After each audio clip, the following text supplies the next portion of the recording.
భాగం. ఏమండి, మనం దేవుని యొక్క వాక్య భాగాన్ని ఆలోచన చేద్దాము. ఈ వాక్య భాగం నిర్గమాకాండం 14వ అధ్యాయం 14వ వచనాన్ని మనము చదువుకుందాం. 14వ అధ్యాయం 14వ వచనం. యెహోవా మీ పక్షమున యుద్ధము చేయును. యెహోవా మీ పక్షమున యుద్ధము చేయును. మీరు ఊరకనే ఉండవలెనని ప్రజలతో చెప్పెను. దేవునికి స్తోత్రం. హల్లెలూయా. చాలా చక్కటి వాక్య భాగం. కొన్ని లక్షల మంది, మన ఇంచుమించుగా కొన్ని లక్షల మంది అని అంటే ఇంచుమించు మన అమీర్పేట, కుక్కడిపల్లి, ఇలాగా ఏది మన కొండాపూర్, ఆఫీస్పేట, గచ్చిబౌలి, ఈ ఏరియాలన్నీ కలిపి ఎంతమంది ఉంటారో అంతకన్నా ఎక్కువ మంది, కొన్ని లక్షల మంది, దగ్గర దగ్గరగా 30 లక్షల మంది వాళ్ళు ప్రయాణమై వాగ్దాన దేశములకు వెళుతూ ఉన్నప్పుడు వారి మీద ఏమండి ఎలాగైనా కూడా వారిని వెళ్ళనివ్వకూడదు. ఎలాగైనా కూడా వాళ్ళు ఏది మన చేతుల్లో నుంచి వారు జారిపోకూడదని చెప్పి వాళ్ళని ఎట్లనన్నా పట్టుకోవడానికి పలు రకాలుగా ఫరో, ఐగుప్తి మంత్రులు కానీ, లేకపోతే అక్కడ ఉన్న అధిపతులు కానీ, అధికారులు కానీ, అంటే వాళ్ళంతా కూడా వీళ్ళ చేతిలో ఎందుకు ఉండాలి అంటే పని వాళ్ళగా, అంటే లేబర్ గాళ్ళలాగా పనిచేయాలి, కష్టపడి పనిచేయాలి, నానా రకాలుగా పని చేయాలి. ఈ విధంగా ఇశ్రాయేలీలను ఐగుప్తుల్లో రకరకాలుగా వారిని బాధ పెట్టేసేసి ఏమంటే వీటన్నిటిలో నుంచి దేవుడు వారిని విడిపించుకొని తీసుకువెళ్తా ఉంటే అయినా కూడా ఏమంటే వారితో పాటు వీళ్ళు వెనకాల అలాగో ఇలాగో వచ్చేసి ఏం చేద్దామని అనుకుంటున్నారంటే వీళ్ళతో యుద్ధం చేసి అందరినీ చంపేద్దాం, ఒక్కడినైనా ఉంచొద్దు, ఒకవేళ ఎవరైనా బతుకుంటే వెనక్కి మన ప్రాంతాలకు తీసుకుపోయి మళ్ళీ మన దగ్గర పెట్టి చాకరీ చేయించుకుందాము అని అనుకున్నారు. ఎవరు? ఫరో యొక్క సైన్యము, ఐగుప్తీయులు అందరూ కూడా ఆలోచన అదే. మరి అలాంటప్పుడు ఇశ్రాయేలీలు ఏం చేశారంటే దేవుడు చెప్పినట్టుగా అప్పటికే దేవుడు వారికి ఎన్నో సూచక్రియలు చేశాడు. పగలు ఏం పెట్టాడండి? మేఘస్తంభం పెట్టాడు. రాత్రి అగ్ని స్తంభం పెట్టాడు. మరి ఎటు చూసినా కూడా వారికి కొంచెం కూడా ఇబ్బంది లేకుండా వారిని మోసుకుపోతున్నాడు అనుకోండి, ఒక విధంగా తీసుకుపోతున్నాడు అని అనుకోండి. ఏమంటే వారు కూడా వాళ్ళని అలా తీసుకుని వెళుతూ ఉంటే వీళ్ళు మళ్ళీ అడ్డం వచ్చారు. ఎవరో ఐగుప్తీయులు అడ్డం వచ్చి వాళ్ళు రావడం ఇశ్రాయేలీలు అందరూ చూసేసి ఇక వాళ్ళందరూ కూడా ఏం చేశారంటే అయ్యో మనం అక్కడన్నా చచ్చిపోయాం కాదు, ఇప్పుడు ఎట్లాగా అలాగని చెప్పి వీళ్ళు పలు రకాలుగా చూసారా. నేను ఈ వాక్యంలో ఒక్కటే నాకు బాగా నచ్చిన వాక్యం, నిన్న కానీ మొన్న కానీ ఈవెన్ ఈ రోజు కానీ ప్రభు దగ్గర నేను చాలా ఇష్టపడిన ఒక విషయం ఏంటంటే, ప్రభువా ఒక ఏది ధనవంతుల కోసం యుద్ధం చేయలేదు అక్కడ, కోటీశ్వరుల కోసం యుద్ధం చేయలేదు అక్కడ, లేకపోతే చాలా పెద్ద పెద్ద హోదాలో ఉన్న వారి కోసం యుద్ధం చేయలేదు. ఇంచుమించుగా వాళ్ళందరూ కూడా బానిసలు. వాళ్ళందరూ ఎవరు? బానిసలు. అలాంటి వారి కోసం దేవుడు యుద్ధం చేయడం ఈ రోజుకి ఆ దేవుడే గొప్పవాడు, ఏ రోజుకైనా ఆ దేవుడే గొప్పవాడు. మరి అవతల వాళ్ళకి ఏమేమి ఉన్నాయి? బలగం ఉంది, ఆయుధాలు ఉన్నాయి, ఏమంటే అధికారాలు ఉన్నాయి. ఏమంటే ఇక నువ్వు చెప్పాలా అంటే నువ్వు తెలుసుకోలేని ఎన్నో సీక్రెట్స్ వాళ్ళకు ఉన్నాయి. వాళ్ళకి ఏమైనా ఉన్నాయబ్బా, వినండి సార్, అన్ని ఉన్నా కూడా మరి వాళ్ళందరినీ ఆయన తుత్తునీలుగా చేసుకుంటూ ఇశ్రాయేలు ప్రజలను ఆయన నడిపించుకుని వెళుతున్నాడంటే ఈయన కదా అసలు సిసలైన దేవుడు. దేవునికి స్తోత్రం. ఈయన కదా అసలు సిసలైన బలవంతుడు. అందుకు ఆయనకి నిలువెల్ల ఆయన పాదాల మీద పడి ఆయనకి నమస్కారం చేసేవారిగా మనం కావాలి. నాకు మళ్ళీ ఇంకొక ఆలోచన వచ్చింది. ఆయన అంటే అక్కడ 14 వచనంలో ఏమంటాడంటే నేను మీ తరపున ఏం చేస్తాను అంటున్నాను. నేను ఎవరి తరపున చేస్తాను అంటున్నాను. రెండవ పాయింట్ మీరు కూడా మనసులో పెట్టుకోండి. ఎవరి తరపున ఆయన యుద్ధం చేస్తాడు అనేది చాలా పటిష్టంగా మీరు రాసుకోవలసిన ఒక మాట ఏంటంటే, ఐగుప్తులో ఉండేవారి కోసం కాదు. ఐగుప్తులో ఉంటామండి అయినా మీరు మా తరపున యుద్ధం చెయ్యండి అంటే కాదు. ఎవరు ఐగుప్తు దేశమును వదిలిపెట్టి విమోచించబడ్డారో వారి కొరకు ఆయన నిలువెల్ల ఆయన ఏమైనా చేస్తాడు. ఆయన దేవునికి స్తోత్రం. హల్లెలూయా. సరే, ఇప్పుడు ఇన్ని లక్షల మందిని వాళ్ళు ఎందుకు వాళ్ళతో యుద్ధం చేయాలని అనుకుంటున్నారు? ఐగుప్తీయులు కేవలం వాళ్ళ దగ్గర మళ్ళీ అదే మీకు తెలుసండి. ఇప్పుడు అమ్మ పెట్టదు అడుగు తిన్నది అన్నట్టుగా కొంతమంది ఏం చేస్తారంటే, ఏమండి వాళ్ళు ఏమైనా కూడా అయితే అవని కానీ వాళ్ళు గొడ్డు చాకరీ చెయ్యాలి, వాళ్ళు ధనవంతులు అవ్వకూడదు, వాళ్ళు అభివృద్ధి అవ్వకూడదు, వాళ్ళు విస్తరించకూడదు, వాళ్ళు అభివృద్ధి చేస్తే వాళ్ళు గొప్పలు అయిపోతే రేపు ఉదయం మన మాట వినరేమో, వాళ్ళకి చదువులు ఉండకూడదు. సార్ వినండి, వాళ్ళకి ఏమి ఉండకూడదు? వాళ్ళకి చదువులు ఉండకూడదు, మంచి ఉద్యోగాలు ఉండకూడదు. ఇదే ప్యాటర్న్లో ఆ రోజు ఐగుప్తి ఆత్మ ఎలాగైతే పనిచేస్తుందో అదే ఆత్మ ఈ రోజుల్లో కూడా చాలా చోట్ల ఇలాగే పని చేస్తా ఉంది. అందుకోసం మన పిల్లలు చదివించాలి అని అనుకుంటే ఇంకా నువ్వు జీవితంలో ప్రాణాలు అయిపోలేదా? ఎంత చదివించిన తర్వాత ఎట్టగాకలికి వాడికి ఉద్యోగం కావాలి అంటే క్యాస్టేషన్లో వాడిని తొక్కేక ఏమైనా సంతోషపడుతున్నావా? క్యాస్టేషన్లో తొక్కేస్తావు, అది కాకపోతే కోటాలో తొక్కేస్తావు, అది కాకపోతే ఇంకో రకంగా తొక్కేస్తావు. అలాగే కాకపోతే లంచం అడిగితే అది ఇవ్వకపోతే ఉద్యోగం దొరకడం కష్టం సార్. అందుకే చాలా మంది అక్కడ ఇక్కడ ఏమండి మనుషులు విప్లవాత్మకంగా ఒక ఆలోచన రాకపోతే మన పిల్లల్ని మీరు అడుక్కునే తినేటట్టుగా చదివిస్తారు.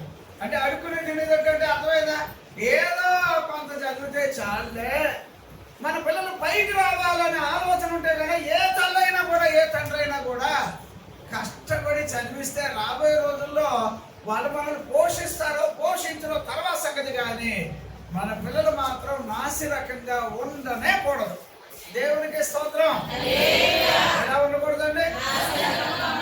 అందుకోసం మీరు చేసిన పని ఏదైనా కూడా కష్టపడి పిల్లలకి మీరు ఏది పెట్టుబడి పెట్టినా దాని వలన తర్వాత మీకు అది ఆశీర్వాదమే. కానీ వాళ్ళ దగ్గర నుంచి రాదు, పిల్లల దగ్గర నుంచి నేను అన్నాం దేవుని దగ్గర నుంచి వచ్చునుగాక. ఏ మంచి తల్లి అయినా తండ్రి అయినా తన పిల్లలు ఏం కావాలట? మంచివారు అవ్వాలని. ఏమంటే ఏ తల్లి అయినా ఏ తండ్రి అయినా ఏమంటే మనం చెడ్డవారమైన మన పిల్లలకి ఏం చేయాలని అనుకుంటాం. అలా అయితే ఇదిగో మనందరికీ తండ్రి అయిన దేవుడు ఆయన ఎంత గొప్పోడు, ఎంత గొప్పోడు ఆయన. ఇందులో ఎవరు పేదోడుగా ఉండాలని కోరుకుంటున్నాడు? ఇందులో ఎవడు బానిసగా ఉండాలని కోరుకుంటున్నాడు? ఎవరు ఏమంటే అనామకుడుగా దిక్కులేనోళ్ళగా ఏమీ లేనోళ్ళగా పైకి రాకుండా విస్తరించకుండా అసలు ఎక్కడ కూడా మీరు అభివృద్ధి కాకూడదు అనేటట్టయితే ఈయనెందుకు దేవుడు అవ్వాలి? వీరి దేవుడు అయ్యాడంటే నువ్వు ఖచ్చితంగా నువ్వు ఎలా ఉండాలంటే తలగా నువ్వు ఎలా ఉండాలి, బలంగా నువ్వు ఎలా ఉండాలి, ఉన్నతమైన స్థాయిలో అలా ఉండడానికే దేవుడు మన తరపున సార్ ఆయన నేను మీ తరపున యుద్ధం చేస్తా. సరే, ఇప్పుడు ఆయన మన తరపున యుద్ధం చేస్తాను అని అన్నప్పుడు మీరు ఎలా ఆలోచన చేస్తారు? నేను ఆల్రెడీ ఒక ఇంటి ఇచ్చాను. ఎలాగా? ఆయన పెద్ద పెద్దోళ్ళ కోసం చేసేస్తున్నాడు అని అనుకోకండి. ఎక్కడి నుంచి అండి? అప్పుడే చెర నుంచి వచ్చినటువంటి వారి కోసం. ఎవరి కోసం అమ్మా? నేను అంటాను మరి మీరు దేవుని చేతుల్లో ఉండేవారిగా ఉంటే మీ తరపున ఆయన కులుకుడు అంతేనమ్మా. మీ తరపున ఆయన యుద్ధం చేయడం అంటే కంటికి రెప్పలాగా నిన్ను కాపాడుకుంటాను, నువ్వు ఆయనకి ఇష్టం, నువ్వు ఆయనకి చాలా ఇష్టం. ఏమేమో వాక్యాలు చదివే కొద్దీ అనిపిస్తుంది కదా, నీ తరపున మాత్రం ఆయన బలశూరుడుగా, మహాపరాక్రమవంతుడుగా, మహాశక్తి గలవాడిగా, వివరించలేనంత బలమైన వాడిగా. నేను ముందే చెప్పాను, ఎంత పెద్ద రాజు అనుకుంటున్నారు, ఇంచుమించుగా అమెరికా దేశంలాగా ఉండేదట. ఏది ఆ రోజుల్లో ఐగుప్తు అంత పేరు, వాళ్ళకి బలగాలు అవి ఇవి ఎన్నో ఉంటే వాటన్నిటినీ ఆయన నీ కొరకు ఏం చేస్తాను అన్నాడంటే, ఇక ఒక వచనం చెప్తాను, ఇది వినండి అమ్మా, ఇది ఆలోచన చేయండి. 76వ కీర్తన 3వ వచనాన్ని చదువుతారా? ఏమని అన్నాడు అక్కడ చూద్దాం. 76వ కీర్తన 3వ వచనాన్ని. అక్కడ వెండి అగ్ని బాణములను, కేడములను, కత్తులను,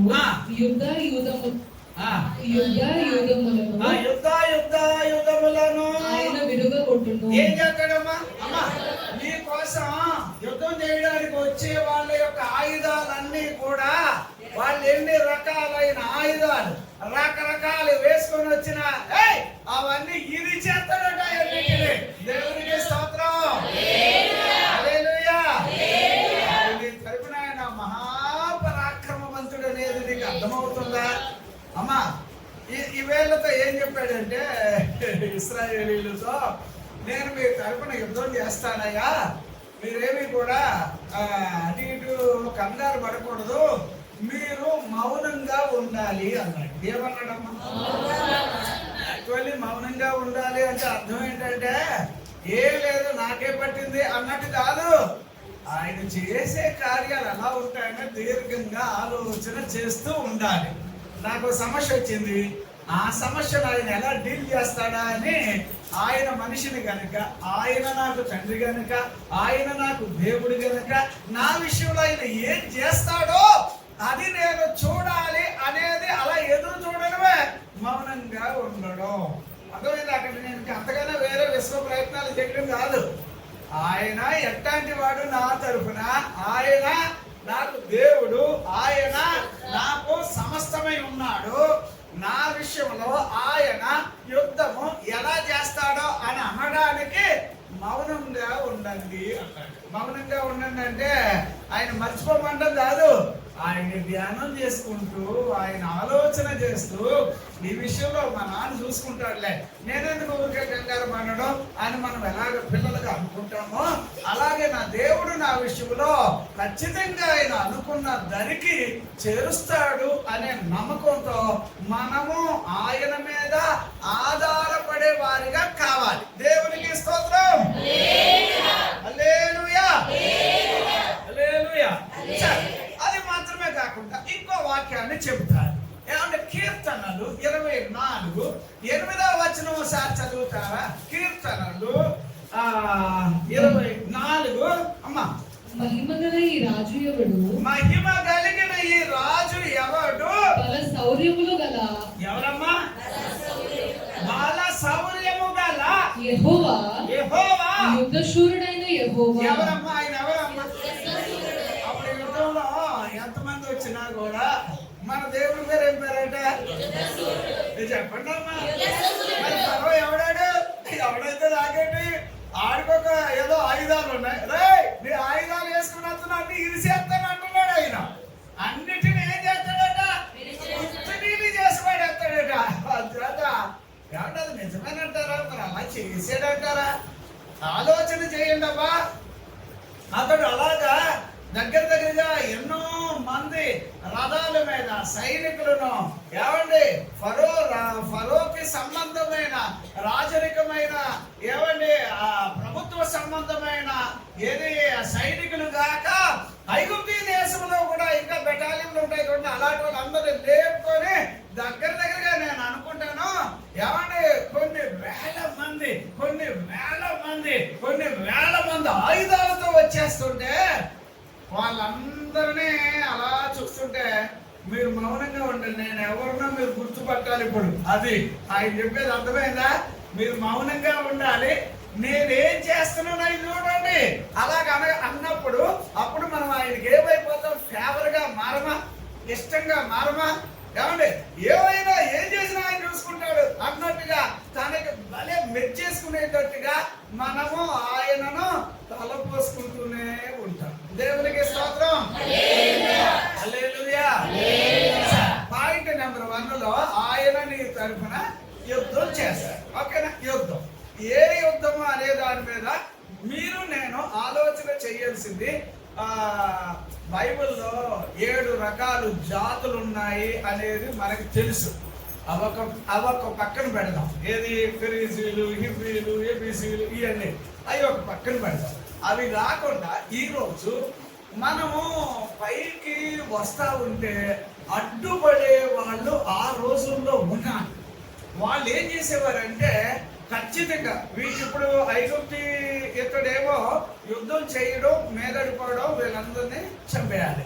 కానీ దేవుడు ఏం చేశాడంటే, ఇగో ఇప్పుడు చూచుచున్న మీరు మరి అన్నాడను ఎవరిని చూడరు. మీకు అర్థమవుతుందా? అలాగైతే మరి వాళ్ళు చనిపోయిన తర్వాత మరి వీళ్ళు చూడలేదా? చూచిరని బైబిల్లో రాస్తుందిగా, చూసారని రాస్తుందిగా. అంటే అలాగా ఇప్పుడు మీరు చూసారు, ఐగుప్తులంతా బతికినట్టున్నారు, తర్వాత చూస్తే వాళ్ళంతా చచ్చినట్టు ఉన్నారు. అర్థం అవడని చెప్తున్నా. వాళ్ళంతా బతికినట్టు ఉన్నారు. ఇందాక యేసయ్య ఏమంటాడు? ఇప్పుడు మీరు చూస్తున్నారు కదా, రేపో కానీ ఎప్పుడైనా మీరు చూడరు. ఒక్కవేళ అలాగే చూశారు అనుకో, ఎప్పుడైనా బతుకుంటే ఒట్టు అన్నట్టుగా మన విరోధుల సంగతిని అలా తేల్చేస్తాడు ఆయన. దేవునికి స్తోత్రం. హల్లెలూయా. సంతోషమేనా? ఇప్పుడు మన దేవుడు మన తరపున ఏం చేస్తాడు? ఎలాగా యుద్ధం చేస్తే ఆయన ఏం చేస్తాడు? ఆయన పేరేం పేరు? ఆయన శత్రువుల యొక్క ఆయుధాలని ఏం చేస్తాడు? ఏం చేస్తాడు అన్నాడు? అసలు విరిచేస్తాడట. ఎలాగప్పా అని అంటే, అప్పుడు అలా చేయాలంటే మొట్టమొదటి పాయింట్లో నువ్వేం చేయాలంటే మౌనంగా ఉండాలి. దేవునికి స్తోత్రం. అది ఒక పాయింట్. సరే, రెండో పాయింట్ మీకు మళ్ళీ నేను చెప్పాలి. ఈ 14వ అధ్యాయంలోనే మనం చదివిన వాక్యాన్ని బట్టి చూస్తే, అమ్మ 14లో 24వ వచనం ఒకసారి చదువుతారా? అయితే వేకువజామున యెహోవా ఆ అగ్ని మేఘమయమైన స్తంభము నుండి ఐగుప్తీయుల దండు వైపు చూచి ఐగుప్తీయుల దండును కలవరపరిచి వారి రథ చక్రములు ఊడిపడినట్లు చేయగా వారు బహు కష్టపడి తోలుచుండిరి. అప్పుడు ఐగుప్తీయులు ఇశ్రాయేలీయుల ఎదుట నుండి పారిపోదుము రండి, యెహోవా వారి పక్షమున మనతో యుద్ధం చేయుచున్నాడని. ఎవరు చేస్తున్నారమ్మా? ఎవరి తరపున? మీరు బాగా ఆలోచించండి. నేనేదో మామూలుగా వాక్యం ఇలా చెప్తున్నాను కానీ మనకున్న కష్టాలతో మనం పోరాడలేము. మన కష్టాలు, మన బాధలు, మనకున్న బలహీనతలు, మనకున్న సమస్యలు వింటున్నారా? వాక్యం వింటున్నారా? మనకేదన్నా ఒకవేళ ఒంట్లో బాగోలేదనుకో పెనుగులు ఆడుతూ ఉంటాం. ఏమైనా నీ ఆలోచన ఏంటంటే బయట పడాలి అనేదే కదా. ఒక్కసారి ప్రభువు చెప్పేది నీ తరపున ఆయన ఏం చేస్తాడట? యుద్ధం చేస్తాడంటాడమ్మా. మనకున్న బలహీనతతో ఆయన యుద్ధం చేస్తాడు. మనకున్న సమస్యలతో, మనకున్న కష్టాలతో. నేను అంటున్నా, నువ్వే ఎడుతున్నావు అనుకుంటున్నావు. కాదు, ఆయన నీకన్నా బాధపడుతున్నాడు అనేది తెలుసుకోవాలి. కారణం ఏంటంటే, ఇప్పుడు ఈ వాక్యంలో నాకు అర్థమైంది ఏంటంటే, ఏమండి ఇప్పుడు నీ తరపున ఆయన యుద్ధం చేస్తున్నాడు అనేది ఐగుప్తీయులు అందరూ చెప్పేస్తున్నాడా? ఏమన్నారు? బాబు మేము ఎవరే పారిపోదాం, వెళ్ళిపోదాంరా, వద్దురా నెలతోటి. ఎందుకంటే వాళ్ళ దేవుడు దిగొచ్చేసాడు. ఇక్కడ ఇగో మనకి వాళ్ళకి మధ్యన ఆయన యుద్ధం చేసేస్తున్నాడని చెప్పేసి వాళ్ళు పారిపోదామని అనుకున్నారు. కానీ ఎవడైనా పారిపోతే ఒట్టు. దేవునికి స్తోత్రం. హల్లెలూయా. మంచిగా వినండి. ఇప్పుడు మళ్ళీ అదే అధ్యాయం 15వ అధ్యాయం అమ్మ 9వ వచనం ఒకసారి చదువుతారా? తరిమెదను కలిసికొని ఎదను, దోపుడు సొమ్ము పంచుకొనేదను, వాటి వలన నా ఆశ తీర్చుకొనేదను, నా కత్తి దూసెదను, నా చెయ్యి కత్తి దూసేదను, అను శత్రువు అనుకొనెను, యెహోవాను. ఇప్పుడు ఇందులో ఏమండి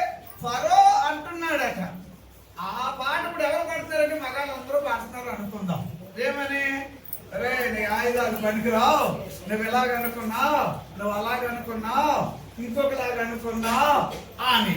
కానీ ఏమండి ఇందులో చదివితే కనుక మరి ఆడవాళ్ళు కూడా మిరియామ్మ ఏమని పాడుతుంది ఏమండి? ఆ పాటలో ఆవిడ పాత్ర కూడా ఉంది కదా.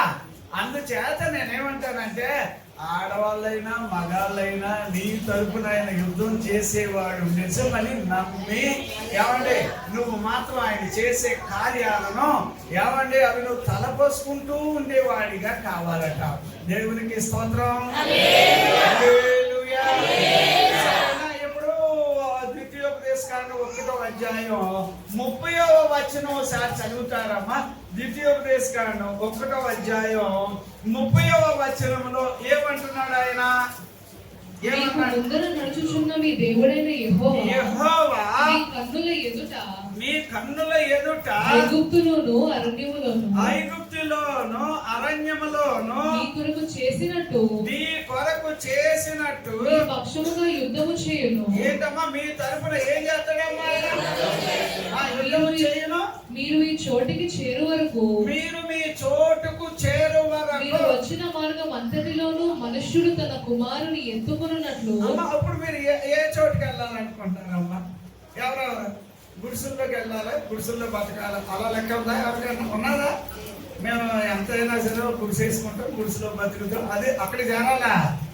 బిల్లికి వద్దా? కావాలా? బిల్లికి వచ్చిందా మీకు? అమ్మ దేవుడు మిమ్మల్ని ఎట్లాగంటే ఎక్కడి వరకు చేరు వరకు అట మిమ్మల్ని వదలలేదు. ఈ మధ్యలో మీ వయసు, మీ ప్రాయము, మీ బతుకు ఇదంతా లెక్కేసుకుని ఎన్నైనా కూడా నా బిడ్డ అక్కడ వరకు చేరే వరకు. తెలుగులో న్యూ టెస్టిమెంట్ వచ్చేటప్పటికి దరికి చేర్చువాడు అంటారు. ఏముంటుందా? ఈ దేవుడు చాలా గొప్పోడమ్మా. గుర్తుపట్టిన ప్రతి వారిలో ఆయన ఉన్నతుడుగా కనబడుగాక. దేవునికి స్తోత్రం. మీరు దరికి వెళ్ళే వరకు కూడా, అనుకున్న చోటుకి వెళ్ళే వరకు కూడా నీతిమంతుని కోరికనైనా నెరవేర్చి తృప్తిపరిచి అనుకున్న చోటుకి తీసుకెళ్లి 21 కీర్తన 5వ వచనం 4వ వచనం 30 అక్కడ మనం చదువుతో 37 4వ వచనం. అంటే నేను అనేది ఏంటంటే మీరు మీ జీవితంలో మీరు ఉన్నతమైన స్థాయికి వచ్చే వరకు నీ తరపున ఆయన యుద్ధం చేస్తూ మిమ్మల్ని మాత్రం ఆయన ఎలాగట ఏమంటే తండ్రి తన పిల్లలను ఎత్తుకొని తీసుకొచ్చినట్టుగా ఆయన మనలను తీసుకొని వస్తా ఉన్నాడు. అందుకోసం ఈ విషయంలో తనకే మహిమ ఘనత ప్రభావము కలుగునుగాక. ఇంకొక మాట 3వ అధ్యాయం 22వ వచనం. అదే ద్వితీయోపదేశకాండం 3వ అధ్యాయం 20. దేవుడైన యెహోవా మీ పక్షముగా యుద్ధము చేయువాడు గనుక వారికి భయపడవద్దని. రెండో పాయింట్లో మీరేం కావాలంటే మీ తరపున ఆయన యుద్ధం చేసేవాడు కనుక మీరేం చేయొద్దట చెప్పాలి. భయపడద్దు అనే మాట ఇది కూడా చాలా ఇంపార్టెంట్ అయిన మాట. నేను దీని మీద కూడా చాలా విషయాలు చెప్పాలి. ఎందుచేత అంటే మొట్టమొదట మనం ఏదైనా ముందుకు వెళ్ళలేకపోవడానికి ఆటంకం ఏంటంటే భయము. ఏదమ్మా భయము అనే దానిని 1వ యోహాను పత్రికలో ఏం రాశాడు? భయము దండనతో, అదే కదా ప్రేమలో భయం ఉండదు. ప్రేమ ఏం చేస్తుందట చెప్పండి? 4:18 ఏం రాశాడు అక్కడ? భయమును భయము ఉండదు. అంతేకాదు ప్రేమ భయమును వెళ్ళగొట్టును. భయము దండనతో కూడినది. భయపడేవాడు ప్రేమ యందు పరిపూర్ణము చేయబడని వాడు కాడు. దేవునికి స్తోత్రం. హల్లెలూయా. హల్లెలూయా. మీరు ఇప్పుడు ఈ రెండో పాయింట్ లో మీరు భయపడితే ఇక ఖచ్చితంగా ఎవరి చేతుల్లోకి వెళ్ళిపోతున్నారు? మీరు ఐగుప్తు వాళ్ళ చేతుల్లో పడిపోతారు భయపడితే. అందుకే దేవుడు మనకి ఏమివ్వలేదు. అదే 4:18 మళ్ళీ ఏం జరుగుతుంది? ప్రేమలో ఏముండదు? భయం ఉండదు. అంటే ఏముంటది మరి? ప్రేమలో ధైర్యం ఉంటది. భయం ఉండదు అని అంటే ధైర్యం ఉంటది. ఒక్క మాట చెప్తున్నాను నేను, ఏమంటే మీ జీవితాల్లో ఓడిపోయాము అనే మాట మీ దగ్గరికి రానివ్వకూడదు. మా జీవితాల్లో మేమేం పైకి రాలేకపోతున్నాం, మా జీవితాలు ఇంతే అనే ఆలోచన కూడా రాకూడదు. కారణం ఏమిటంటే భయపడద్దు. ఏమంటే దేవుడు మీ తరపున యుద్ధం చేస్తే ముందు ఆయన ఎవరు ఏమిటి అని గుర్తుపట్టుకునే మనిషిగా నువ్వు ఉండాలి. రెండవది నువ్వు ధైర్యంగా ఉండాలట. ఎలా ఉండాలండి చెప్పండి అమ్మా. అప్పుడు ధైర్యంగా ఉన్నారనుకోండి, ధైర్యంగా ఉన్నారు అని అంటే వెంటనే ఒక్కొక్క ఉదాహరణ చెప్తాను, మీకు ఆలోచన కోసం చెప్తాను. ధైర్యం అంటే మీకు ఎలాగుంటుందమ్మా? ధైర్యం అంటే మనం ఎదిరించి మాట్లాడుతున్నామని అనుకుంటారు, అవతల అనుకుంటారు, అంతే కదా. ఫర్ ఎగ్జాంపుల్గా నాబోతు ధైర్యవంతుడా లేకపోతే అహాబు ధైర్యవంతుడా? ఎలాగ ధైర్యవంతుడు ఆలోచన చేయండి. అదే దేవుడు ఎవరి తరపున యుద్ధం చేస్తాడు అనడానికి ఏమండి, దేవుడు తరపున నువ్వు ఉన్నప్పుడు నీ తరపున ఆయన యుద్ధం చేస్తానే ఉంటాడు. ఎప్పటి వరకు? నువ్వు అనుకున్న దరికి చేరే వరకు.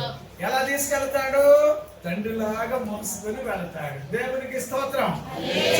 నాబోతు వాక్యానుసారంగా బ్రతికేవాడు కదా. నాబోతుకి దేవుడు సపోర్ట్ చేస్తే దేవుడికి ఏమైనా లాభం వస్తుందమ్మా? ఏమైనా వస్తుందా?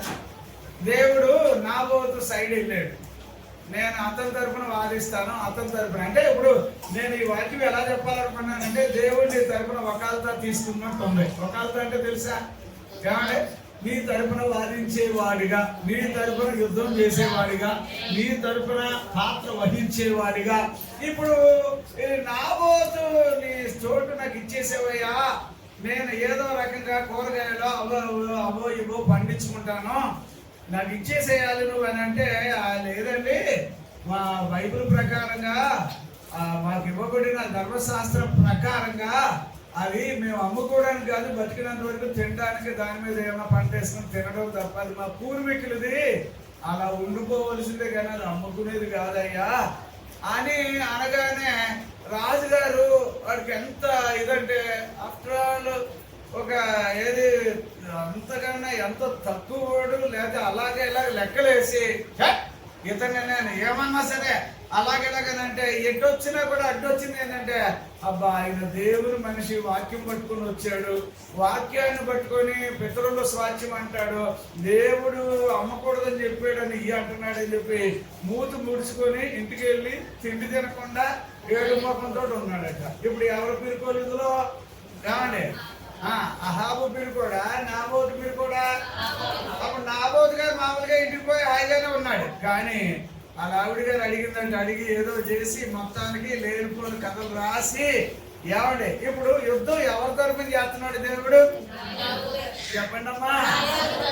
మీరు ఆలోచన చేయాలి. ఇప్పుడు దేవుడు నాబోతు తరపున యుద్ధం చేశాడు అనడానికి ఏమంటే అహాబు యొక్క జీవితం, అహాబు యొక్క వంశావళి, అహాబు యొక్క గొప్పతనం అంతా కూడా మంట కలిసిపోయింది.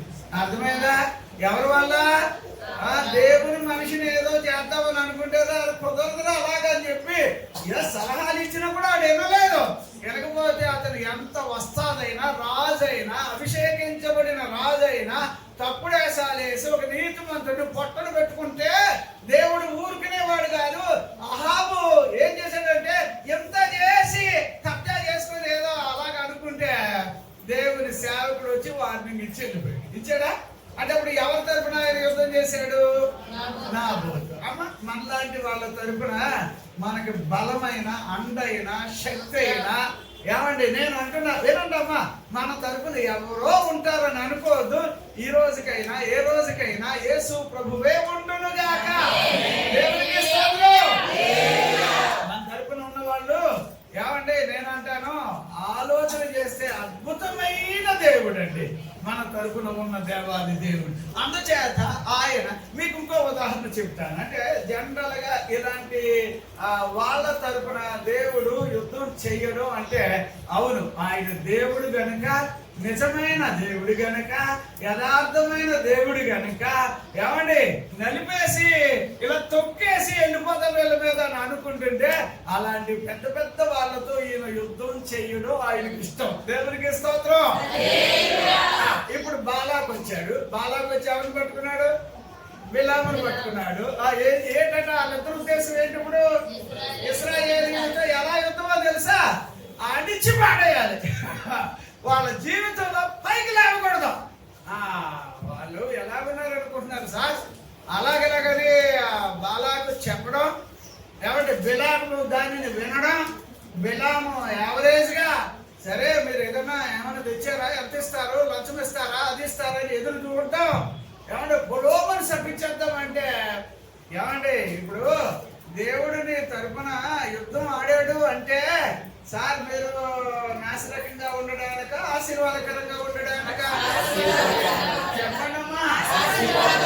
బాలాకు ఏమైపోయాడు? ఇప్పుడు బాలాకు ఏమయ్యాడు? మళ్ళీ దరిదాపులో కనిపిస్తే ఒట్టు. మరి అలాగనే బిలాములు ఏమన్నారో తెలుసా బైబిల్లో? వాడు సోదిగాడు అని రాశాడు. అర్థమైందా? దేవుని పిల్లల తరపున దేవుడు యుద్ధం ఆడును గాక. అది ఆ కాలంలో కాదు, అది ఈ కాలంలో కూడా. దేవునికి స్తోత్రం. ఈ కాలంలో కూడా ఆయన నీ తరపున యుద్ధం ఆడుచున్న దేవుడే ఉన్నాడు. అందుచేత ఏమండి నువ్వు ఒంటరి అని అనుకోవద్దు. నీ తరపున కని విని ఎరుగని రీతిగా దేవుడు ఆయన నీ కూడా ఉన్నాడు. దేవునికి స్తోత్రం. అయితే రెండో పాయింట్లో నువ్వేం చేయకూడదట? భయపడతాడు. ఏ భయపడకూడదంటే భయపడడం అనేది ఉండకూడదు. అప్పుడు భయం మీలో ఉండకుండా మరి ఆ స్థాయి కావాలి అంటే ఖచ్చితంగా మీలో దేవుని వాక్యం ఉండాలి. అర్థమైందా? దేవుని వాక్యం చాలా ప్రత్యేకంగా. నేను కూడా అమ్మా ఇప్పుడు ఈ ఇంట్లో వాక్యం చెప్పడానికి అదే నాకు చెప్పారు కదా, లిస్ట్ వస్తుంది కదా. ఏముంది ఏదో వాక్యం చెప్పేస్తే సరిపోదా అంటే అలా చెప్పలేను నేను. అలా చెప్పలేక ప్రభు దగ్గర ఎన్నిసార్లు అడుగుతానో. దీని కొరకు నేను ఒక్కొక్కసారి రోజంతా నేను అలా బయటికి వెళ్తే ఒట్టు ఇంట్లోనే కూర్చుంటా, బైబిల్ పట్టుకుంటా, ప్రార్థన చేస్తా, స్తుతిస్తా, ఆరాధన చేస్తా, అడుగుతా ఉంటా. ఎట్లా ఆయన యుద్ధం చేస్తాడబ్బా, ఎట్లా యుద్ధం చేస్తాడబ్బా నాలాంటోడి కోసం, నాలాంటోడి కోసం, నాలాంటి చిన్న జీవితం కోసం, నాలాంటి ఏమంటారండి రెక్కడితే డొక్కాడిని బతుకులో ఉన్న మనలాంటి వాళ్ళ కోసం. అబ్బా ఆకాశము మహాకాశములు విడిచి వచ్చి మన తరపున యుద్ధం ఆడే దేవుడు, మనం ఆరాధించే దేవుడు. దేవునికి స్తోత్రం. హల్లెలూయా. సరేనా? ద్వితీయోపదేశకాండం 20వ అధ్యాయం 4వ వచనం చదవండి అమ్మా. ద్వితీయోపదేశకాండం 20వ అధ్యాయం 4వ వచనం. ఇప్పుడు చదవండి. భయపడకుడి, వనకకుడి, వారి ముఖము చూసి బెదరకుడి. మీ శత్రువులతో యుద్ధము చేసి ఏంటమ్మా? మీ శత్రువులతో యుద్ధము చేసి రక్షించువాడు మీ దేవుడైన యెహోవా. ఇప్పుడు ఈయన మన తరపున యుద్ధం చేశాడంటే మనం సేఫ్టీ జోన్ లో ఉన్నట్టే. ఏ జోన్ లో ఉన్నట్టు మీకు ఉదాహరణగా చెప్తాను. 2వ దినవృత్తాంతాలు 32కి రండి, 32వ అధ్యాయానికి రండి, 7వ వచనం. సరే అందులో 8వ వచనం చదవమ్మా. 2వ దినవృత్తాంతాలు 32వ అధ్యాయం 8వ వచనం ఒకసారి చదవండి. మాంస సంబంధమైన బాహువే అతనికి అండ, మనకు సహాయము చేయుటకును, మనకు సహాయము చేయడానికి, మన యుద్ధములను జరిగించుటకును, మన యుద్ధములను జరిగించడానికి మన దేవుడైన యెహోవా మనకు తోడుగా ఉన్నాడని చెప్పగా జనులు యూదారాజైన హిజ్కియా చెప్పిన మాటలు యందు నమ్మిక ఉంచిరి. Praise the Lord. హల్లెలూయా. అప్పుడు వాళ్ళకుండే అండ అంటే ఏంటమ్మా? అండ అంటే వాళ్ళకుండే బలం, వాళ్ళకుండే జులుం, వాళ్ళకుండే అదేదో గొప్పతనా ఏమంటారంటే అలాగలాగే ఏదో లిస్టులు ఇస్తారు. కానీ ఇక్కడేమన్నాడు తెలుసా? వాళ్ళకి అలాగా, కానీ మనకు అలా కాదు. సాక్షాత్తు దేవుడే మన విషయంలో ఆయన దిగి వచ్చి మనకి కార్యములు చేయాలి. దేవునికి స్తోత్రం. హల్లెలూయా. హల్లెలూయా. మీరు ధైర్యంగా ఉండాలి. 1వ పాయింట్లో ఏంటంటే మౌనంగా ఉండండి. అంటే మౌనంగా ఉండడం అంటే ఆయన మీద నీకు ఆలాపన ఉండడమే కావాలి. ధ్యానం చేయడం. ఈ విషయంలో మా నాన్న నా విషయంలో ఏం చేస్తాడో చూద్దాం అనేటట్టుగా రావాలి. ధైర్యంగా ఉండాలి. రెండవదిగా ఏమండి అది మాత్రమే కాకుండా ఎప్పుడైతే ఆయన మన తరపున యుద్ధం చేస్తాడో మనం ఎక్కడున్నట్ట? ముందు నిన్ను రక్షించుకుంటాడు, కాపాడు. కాపాడుకుంటాడు. అప్పుడు అవతల సగటు తేలుతాడు. దేవునికి స్తోత్రం. మనకి విరోధంగా ఏ ఆయుధమో వర్ధిల్లదు. అంతేనా? 54 యెషయా గ్రంథంలో 17లో చదువుతాం. నేనేమంటున్నానంటే నువ్వు సేఫ్టీ జోన్ లో నిన్ను పెట్టుకొని నిన్ను కాపాడుకొని అప్పుడు ఆయన మన విరోధులతో ఆయన ఏం చేస్తాడు? యుద్ధం ఆడతాడు. అందుచేత మీ విరోధుల కోసం, ఒకవేళ మన మీద ఏడిసే వాళ్ళ కోసం, అంటే మామూలుగా ఉంటారు కదా వాళ్ళగాక ఇంకెవరైనా ఎప్పుడైనా మనకు విరోధంగా వాళ్ళు ఉండకుండాలాగినా నువ్వు ఎప్పుడు కూడా దేవుని చేతుల్లోనే ఉండాలి. దేవునికి స్తోత్రం. హల్లెలూయా. మరి మన మీద ఏడిసే వాళ్ళు ఉంటారు, మన మీద సరిగే వాళ్ళు ఉంటారు, మన మీద దొరికే వాళ్ళు ఉంటారు. మన యొక్క ఎదుగుదల వారికి నచ్చదు, మన అభివృద్ధి వాళ్ళకి నచ్చదు. అలాంటి వారి మధ్యలో ఈయన వెళ్ళి యుద్ధం చేస్తాడట. దేవునికి స్తోత్రం. హల్లెలూయా. ఇంకొక పాయింట్ చూద్దాం. ఇది యెహోషువ గ్రంథము, యెహోషువ గ్రంథంలో 23వ వచనం చదవమ్మ. 23వ వచనం దేవుడైన యెహోవా మీ నిమిత్తము సమస్త జనములకు చేసిన దంతయు మీరు చూచితిరి. మీ నిమిత్తము యుద్ధము చేసిన వాడు మీ దేవుడైన యెహోవాయే. అమ్మ మీ తరపున ఎవరమ్మా యుద్ధం చేస్తాడు? అమ్మ ఇప్పుడు ఆయన యుద్ధం చేశాడు కదా. యుద్ధం చేశాక యావరేజ్ గా అక్కడ మనం ద్వితీయోపదేశకాండం 8లో చదువుతాం. ఏది? ఆయన మన తరపున యుద్ధం చేసి మీరు కట్టని ఇల్లులు, నాటని చెట్లు, తవ్వని అదే వాక్యం ఇక్కడ మనం ఆలోచన చేస్తే యెహోషువ గారి కాలం వచ్చాక ఇప్పుడు ఇక మీదట వెళ్ళిపోతున్నారు ఆ దేవుడిచ్చే మంచి దేశంలోనికి. అది 24లో నుంచి మనం చదువుతాం. అప్పుడు ఆయన ఏమంటాడంటే, అయ్యా మీరు నది అవతల ఉన్నప్పుడు మీరు ఎలా పడితే అలాగే ఒకవేళ ఉన్నా ఆయన సహించుకొని ఏదో చిన్నపిల్లలు కదా 2 కొట్టుకొని సరి చేసుకుంటూ వచ్చాడు. ఇప్పుడు అలా కాదు.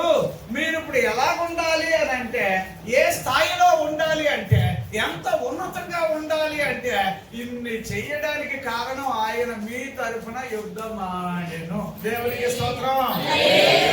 యుద్ధం చేశాడు అంటే అప్పుడు ఏ దేశంలో ఉండాలి? మంచి దేశంలో ఉండాలి.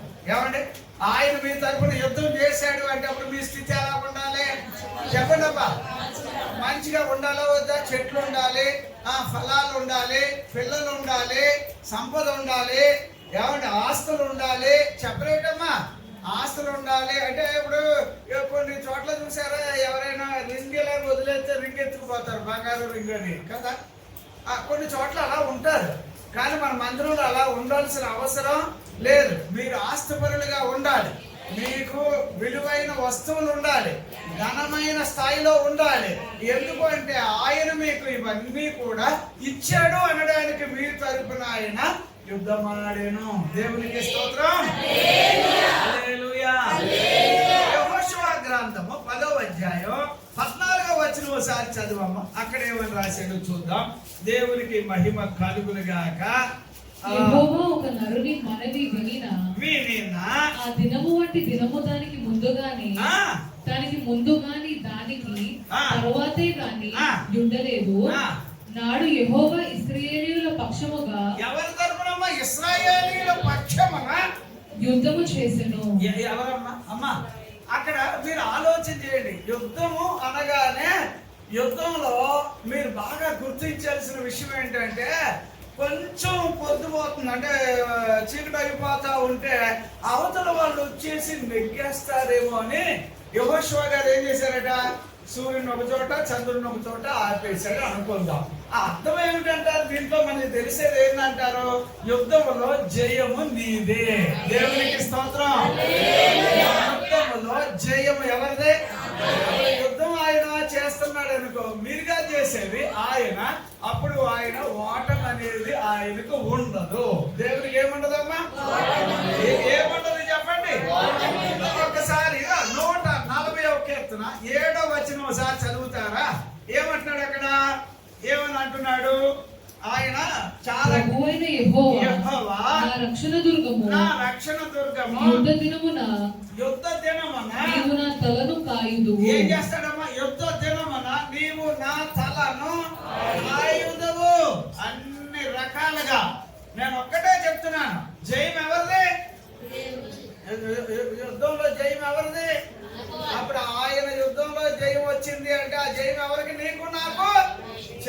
ఉండాలి. అందుచేత నేనేమంటున్నానంటే యుద్ధములో ముగింపు ఏమిటి అని అంటే జయం ఉంటుంది గాక. ఏముండాలమ్మా? ప్రారంభం ఒకలాగా ఉండి ముగింపు ఇంకోలాగా అలా వెళ్ళిపోయే మనుషులుగా మనం ఉండనే కూడదు. ఎప్పటికీ కూడా ఎలా ఉండాలంటే ప్రభు దగ్గరికి వచ్చాం, ఇక ఆయనతో పాటు అదే జీవితం అలాగే వెళ్ళిపోవాలి అంతే. ఏమైనా కూడా అలాగా ఆయన గమనిస్తా ఉంటాడు. అప్పుడు మనకి ఇంకా రాగలిగినవి, చెయ్యగలిగినవి. చివరికండి ఈయన వీరు దేవుడిని చెప్పుకోవడానికి ఆయన సిగ్గుపడ్డండి. ఎందుకో తెలుసా? ఓ మాట చెప్తాడు. ఇది చూడండి అమ్మా, 50 యెషయా గ్రంథం 7వ వచనం చదువుతారా? 50 యెషయా గ్రంథం 7వ వచనం ఏమంటాడు? ఆయన మన ప్రభువుకు యెహోవా నాకు సహాయము చేయుచున్నాడు గనుక సిగ్గుపడలేదు. ఏమన్నమాట మనం? సిగ్గుపడే పరిస్థితి ఉండదు. అదేదా యుద్ధంలో జయము నీకే, సిగ్గుపాలు కావడం అనేది లేదు. కాకపోతే ప్రభు దగ్గర ఇప్పుడు నేను ఎంత వాక్యం చెప్పాక ఒక 5 పాయింట్లు ఎక్స్ట్రా వేరేగా చెప్పాలి. అవి మీరు మనసులో పడతాయనే ఉద్దేశంతో నేను ఈ వాక్యం చెప్తున్నాను. ఇప్పటి వరకు వాక్యం అంతా ఏంటంటే దేవుడిని తరపున ఏమండి మహాపరాక్రమవంతుడుగా ఎలా ఉంటాడమ్మా? ఎంత ప్రత్యేకము అని అంటే ఇక మనం ఆయన గురించి వివరణ చెయ్యాలి అని అంటే చూడమ్మా, నెహెమ్యా గ్రంథము 4వ అధ్యాయంలో ఒక చిన్న వాక్య భాగాన్ని మనం చూస్తాం. 20వ వచనం ఒకసారి చూడమ్మా. 20వ వచనం. కనుక ఏ స్థలములో మీకు బాగానాదము వినబడునో అక్కడికి మా దగ్గరకు రండి. అక్కడికి నా దగ్గరికి రండి. దేవుడు మన పక్షముగా యుద్ధము చేయాలి. మన దేవుడు ఎవరమ్మా? మన తరపున. నిజంగా రండి. ఒక్కొక్క పాయింట్ మీరు అలా పట్టుకొని వెళ్ళిపోతే గనుక ప్రత్యేకమైన విషయాలను మనము గమనించగలుగుతాం. దేవునికి మహిమ కలుగును గాక. హల్లెలూయా. ఆయన మహాపరాక్రమము కలిగిన వాడుగా ఆయన మన తరపున యుద్ధమాడుతున్నాడు అనడానికి ఒక్క నెహెమ్యా గ్రంథంలోనే పలు రకాలైన వచనాలను మనం చూస్తాం. ఎంతమంది అడ్డొచ్చారు అక్కడ? టోబియా లేడా? సల్మనటు లేడా? వీళ్ళందరూ ఉన్న తర్వాత కూడా ఆయన దేవుడు చెప్పినట్టుగా ఏమండి ఆ నెహెమ్యా గారు మందిరం కట్టడానికి ఆయన పని పూనుకుంటూ ఉండగానే ఏమంటే దేవుడు చేసిన కార్యాలు ఇంత అంత కాదు అని మనం గుర్తుపట్టాలి. దేవునికి స్తోత్రం. హల్లెలూయా. మీరు ఆలోచన చేయండి. దేవుడిని పట్టుకొని బ్రతికే వాళ్ళు వేరే ఉంటారమ్మా. అమ్మ నేను ఎలా అడుగుతున్నానని ఏమనుకోవద్దు. మీరు చాలా మంది ఏమనుకుంటారంటే ఏదో ఎవరి ఇల్లు రాంబాబు గారి ఇల్లు కాబట్టి వెళ్ళి కూర్చుందో కాసేపు వాక్యం అని అనుకుంటారు. కానీ అట్లా కాదమ్మా. వాళ్ళని దేవుడు పైకి తీసుకొచ్చాడు అనేది ఎంతలాగా మీరు నమ్మగలుగుతారో అనేక విషయాలలో, ఆరోగ్యములో కానీ, పనులలో కానీ, కొడుకు విషయంలో కానీ, కూతురు విషయంలో కానీ, అయ్యా ఇంటి విషయంలో కానీ, అమ్మగారి విషయంలో కానీ, ఎటైనా చూడండి వాళ్ళ బంధువులు ఎంతమంది ఉంటే ఉన్నారు కానీ వాళ్ళందరిలో కూడా దేవుడు వారి పక్షాన్ని ఉన్నాడు అంటే వాళ్ళు నానాటికి ఫలాభివృద్ధి చెందాలి. మరి వాళ్ళ మనుషులు ఉంటారు కదా, ఏడుస్తూ ఉంటే పైకి రారు, అలాగ రారు. అట్లాగా మీరు నేను మనమందరం పైకి రావాలంటే వాళ్ళని పైకి తీసుకొచ్చిన దేవా మాకు నువ్వు దేవుడు అయ్యావని చెప్పి ఆయన్ని అనుసరిస్తే బతుకుతాం. అంతేగాని ఏదో నామకార్థంగా వచ్చి ప్రార్థనకి ఇలా హాజరయ్యి మళ్ళీ వెళ్ళిపోతే ప్రయోజనాలు ఉండవు. దేవునికి స్తోత్రం. హల్లెలూయా. సరే అమ్మ, ఇంకొక వచనాన్ని చెప్తా. 46వ కీర్తన 1వ వచనాన్ని ఒక్కసారి మనం చదువుదాం. 46వ కీర్తన 1వ వచనాన్ని. దేవునికి స్తోత్రం. దేవుడు మనకు ఆశ్రయమును దుర్గమునై ఉన్నాడు. ఆపత్కాలములో. ఏ కాలములోనమ్మా? ఆపత్కాలములో ఆయన నమ్ముకొనదగిన సహాయకుడు. 3వ పాయింట్ మీరు చేయగలిగితే, 1వ పాయింట్ లో నేనేమన్నాను? మౌనంగా ఉండండి. 2వది ఏమన్నాను? భయపడొద్దు. మరి ఎందుచేత అంటే నువ్వు కాదు యుద్ధం చేసేది, ఆయన చేస్తాడు. 3వది ఏమంటున్నాడు ఆయన? 3వది ఇక్కడ ఏమంటున్నాడో తెలుసా? నమ్ముకోనండి. ఎవరు నమ్మా? దేవుణ్ణి ఎలా నమ్మాలి? చాలా మంది ఆయన్ని నమ్ముతాము అని అంటారు ఏమన్నా చేస్తే. నేనంటే చేసినా చెయ్యకపోయినా ఆయన నమ్మడంలో మీకు ఏమాత్రం కూడా డౌట్ రాకూడదు. షడ్రకు మేషకు అబేద్నెగోలు ఏమండి, వాళ్ళు అగ్ని గుండము లోపలికి వెళుతున్నా కూడా మేము మా దేవునిని వదిలితే ఒట్టయ్యా అని ధైర్యంగా దేవుని తరపున వాళ్ళు నిలబడడం వలన ఏమండి వారి తరపున దేవుడు సమర్థుడుగా నిలబడ్డాడట. దేవునికి స్తోత్రం. హల్లెలూయా. 3వ అధ్యాయం 17 దగ్గర నుంచి మనం వెళితే ఇవే మనం చదువుతాం.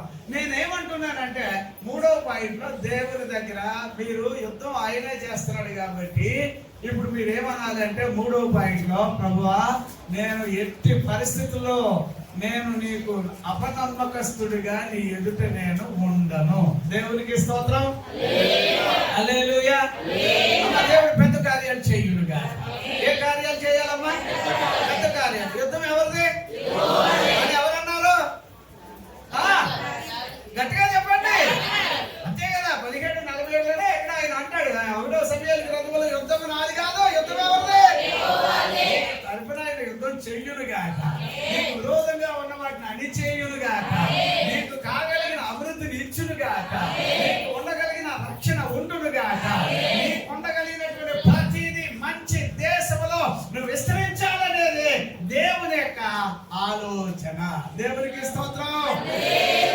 సరేనా? ఇంకొక వచనాన్ని మనం చదువుదాం. ఇది కూడా మనం ఆలోచన చేయడానికి ఈ వచనాన్ని చూద్దాం. దేవునికి స్తోత్రం. ఈ వచనాన్ని చదువుతారమ్మా. నిర్గమకాండం 23, 27వ వచనం ఒకసారి చూడండి అమ్మా. ఏమని అన్నాడో చూద్దాం. 27, 23, 27. పోవు సర్వదేశముల వారిని ఓడగొట్టి సమస్త శత్రువులు నీ ఎదుట నుండి పారిపోవునట్లు చేసేదను. దేవునికి పై వచనం 20వ వచనం కూడా చదవండి అమ్మా. అందులో అదే అధ్యాయం. ఇదిగో త్రోవలో నిన్ను కాపాడి నేను సిద్ధపరిచిన చోటుకు నిన్ను రప్పించుటకు ఒక దూతను నీకు ముందుగా పంపుచున్నాను. ఇక్కడ ఒక్క చిన్న పాయింట్ మీ మనసులో పడాలి. చూడండి, 1వ పాయింట్లో మీరు మౌనంగా ఉండాలి. 2వ దాంట్లో ధైర్యంగా, 3వ దాంట్లో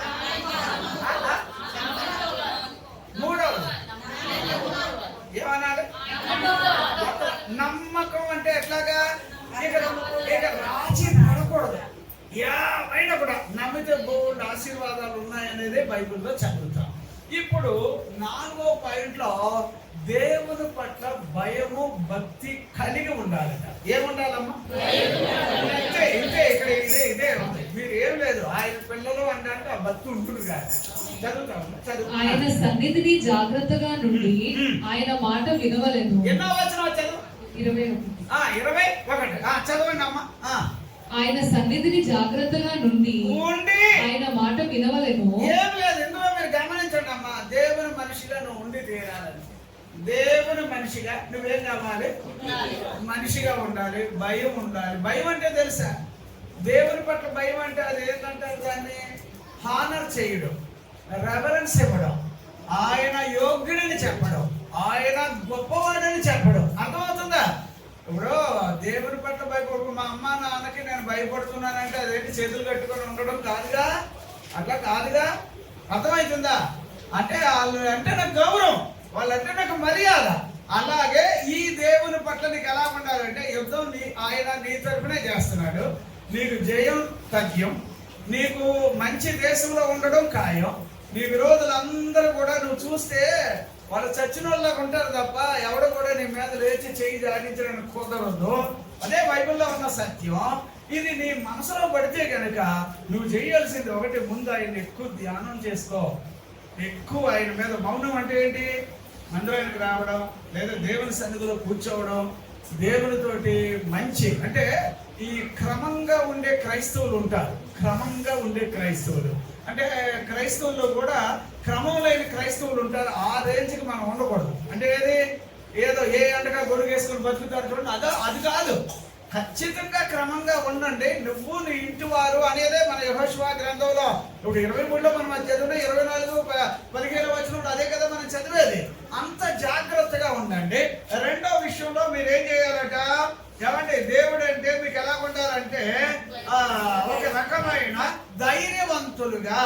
ఆయన దగ్గర ఉండాలి. మూడవది నమ్మకమైన వారిగా ఉండాలి. నాలుగవది ఏమన్నారమ్మా? ఎంతగా దేవుడు అంటే నీకు భయం ఉంటుంది. భయం అంటే ఆయన అంటే గౌరవం, ఆయన అంటే మర్యాద, ఆయన అంటే పడి చచ్చిపోవడం. అలాగా ఆయన విషయంలో మీరు ఉండడం అలవాటు చేసుకోగలిగితే ఏమన్నా మీ తరపున ఆయన యుద్ధము చేయునుగాక. దేవునికి స్తోత్రం. హల్లెలూయా, హల్లెలూయా. ఇంకొక పాయింట్ చెప్తాను, ఇది కూడా మనకు అవసరం. ఇప్పుడు నేను వాక్యాన్ని ఇంతవరకు తీసుకెళ్లేది ఏంటంటే నీ తరపున ఆయన యుద్ధం చేస్తే ఇలా ఉంటుంది, అప్పుడు నువ్వు ఇలా ఉండాలని ఒక లెక్క. ఇప్పుడు ఇంకొక లెక్కకి వెళ్దాం. కాకపోతే ఇందులో 2వ దినవృత్తాంతాలు అమ్మా 20వ అధ్యాయం 12వ వచనం ఒకసారి చదవమ్మా. 2వ దినవృత్తాంతాలు దేవునికి స్తోత్రం. దేవా, నీవు వారికి తీర్పు తీర్చవా? మా మీదకి వచ్చు ఈ గొప్ప సైన్యముతో యుద్ధము చేయడానికి మాకు శక్తి చాలదు. ఏమీ చేయటమును మాకు తోచదు. మాకేం తోచట్లేదు. నీవే మాకు దిక్కు అని ప్రార్థన చేసాను. ఈ పాయింట్ మీకు అర్థమవుతుందా?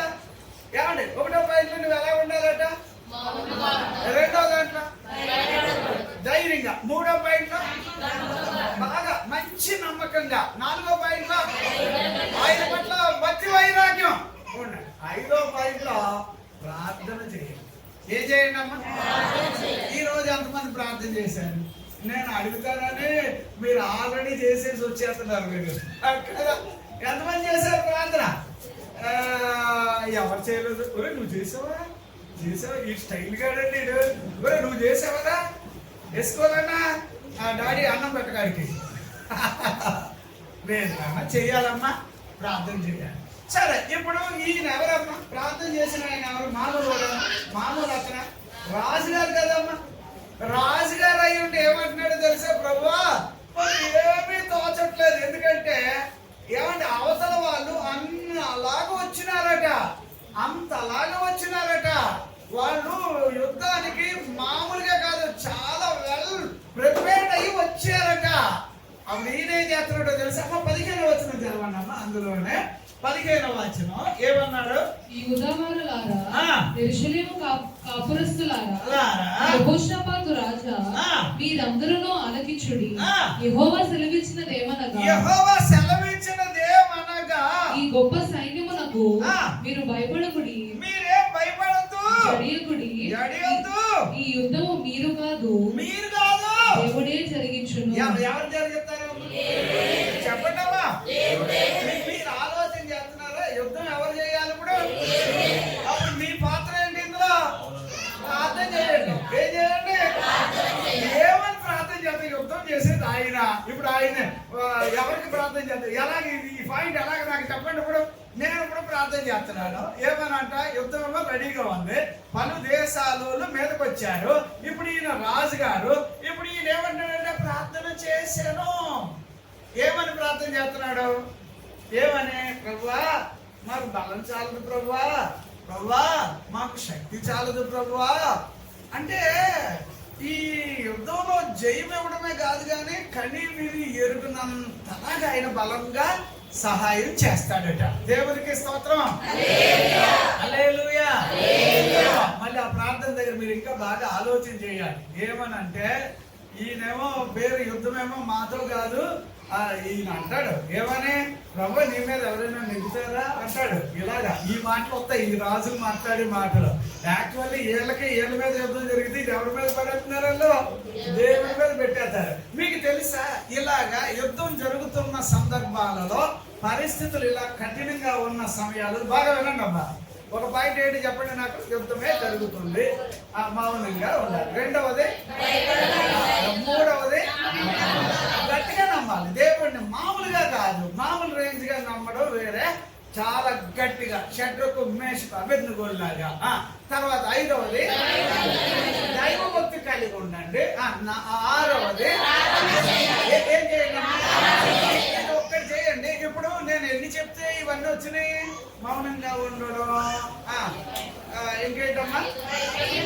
ధైర్యంగా ఉండడం, ఇంకేంటమ్మా? అలాగే నమ్మకంగా నమ్మడం, దేవుణ్ణి నమ్మడం. నమ్మకంగా ఉండడం కాదు, దేవుణ్ణి నమ్మడం.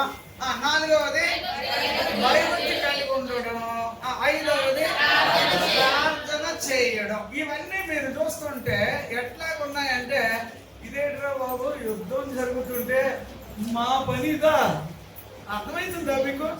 సరే, ఇంకో పాయింట్ చెప్తా. ఇంకో పాయింట్ ఇది చూడండి, 2వ సమూయేలు గ్రంథం 5వ అధ్యాయం 5వ అధ్యాయంలో 24 అనుకుంటున్నానమ్మా, ఒకసారి చదవండి. ఏమని రాశాడు అక్కడ? అందుకు యెహోవా, నీవు వెళ్ళవద్దు, నువ్వు వెళ్ళొద్దు, చుట్టూ తిరిగిపోయి కంబలి చెట్లకు ఎదురుగా వారి మీద పడుము. ఎదురుగా నువ్వు వారి మీద పడుము. కంబలి చెట్ల కొనలను చప్పుడు వినగానే ఫిలిస్తీయులను హతము చేయుటకై యెహోవా బయలుదేరుతున్నాడట. అమ్మా, నువ్వు చేయాల్సిందల్లా ఇందులో ఏందమ్మా? ఇందులో ఏమంటున్నాడు ఇక్కడ? ఇందాక ప్రార్థన వచ్చింది కదా, ఇప్పుడు దేవుని దగ్గర విచారణ చేయడం. విచారణ అంటే అర్థమవుతుందా? వింటున్నారమ్మా? ఇప్పుడు మీకు ఒక ఆలోచన ఉంటుంది మీ దగ్గర. ఫర్ ఎగ్జాంపుల్గా ఏమంటే జనరల్గా ఎలాగొచ్చేస్తున్నాయంటే, అన్ని పాస్టర్ గారికి చెప్పే చెయ్యాలా అని అనుకుంటారు కదా. అనుకోరా? కదా, అనుకోరా? అప్పుడు ఏమనుకుంటారు? ఇప్పుడు అన్నీ చెప్పక్కర్లేదు కాబట్టి కొన్ని మనం ఏం చేద్దాం. మీకు అర్థమవుతుందమ్మా? సీరియస్గా అనుకుంటారా? అంటే అలాగే సీరియస్గానే చూస్తున్నారు. అన్ని పాస్టర్ గారికి చెప్పాలా? చెబితే ప్రార్థన చేస్తాం. చెబితే ప్రార్థన చేసి అడిగి, ప్రభు దేవుడు ఏదన్నా ఆలోచన ఇస్తే, సేవకుడు ఒకవేళ గబుక్కున్న మాట అంటే ఆ మాటను స్థిరపరిచేవాడు దేవుడు. అది మీకు అర్థమవుతుందో? అర్థం కావట్లే. ఎంతమ్మా? ఇప్పుడు ఈ అమ్మగారి పేరు ఏం పేరమ్మా? గురికి అడుగుతున్నా, ఏమనుకోకు. ఏం పేరు? రోజే అమ్మగారు ఇక్కడికి వచ్చారు. వచ్చి ఒక 5 లక్షలు అప్పు అడిగారు. సరదా చెప్తున్నా, 5 లక్షలు అడిగారు. అడిగితే అప్పుడు జనరల్గా ఏమైపోతుందంటే, మీరు మాట్లాడేసుకున్నారు, వాళ్ళేమో ఇచ్చారు అనుకుందాం. ఒకవేళ ఇచ్చిన తర్వాత ఇప్పుడు దేవుని బిడ్డగా, అయ్యో నా కష్టంలో, నా బాధలో, ఎంత పరిస్థితుల్లో నాకు వాళ్ళు సాయం చేశారు, న్యాయంగా ఏం చేయాలి? ఇవ్వడానికి ట్రై చేయాలి కదా. కొంతమంది ఏం చేస్తారంటే, ఇంకా అప్పుడు ఇవ్వడం అని అడుగుతారు చూడండి, అప్పటి నుంచి ఇక తగాదా మొదలవుతాయి. మామూలుగా కాదు. ఎంత గొడవ అయిపోద్ది అంటే, ఇంతవరకు నిన్నటి వరకు అన్నా చెల్లెళ్ళ ఏదో అక్కా చెల్లెళ్ళు అన్నంతగా ఉన్న మనము ఇప్పుడు నుంచి నిన్ను చూస్తే నిన్ను జంతువులాగా, నన్ను చూస్తే నేను నీకు జంతువులాగా అయిపోవట్లేదు. అంటే ఇలాగే చూడండి, ఒక ఆయన ఏమండి ఒక ఇల్లు కడతామని ఒక ఏరియాకి నన్ను అడిగితే నేను అన్నా ఆ ఏరియా వద్దన్నా అన్నాను. ఆ ఏరియాలో నువ్వు వద్దన్నా అన్నాను. అంటే ఆయన ఏమనుకుంటాడు తెలుసా? ఆయన అలాగే అంటాడు కానీ, అంటే అయ్యా నువ్వు ఇల్లు కట్టుకుంటే నువ్వు పైకి వస్తే ఆనందించే వాళ్ళలో నేను ఒక్కడిని. అది ఆయన గుర్తుపెట్టుకోలే.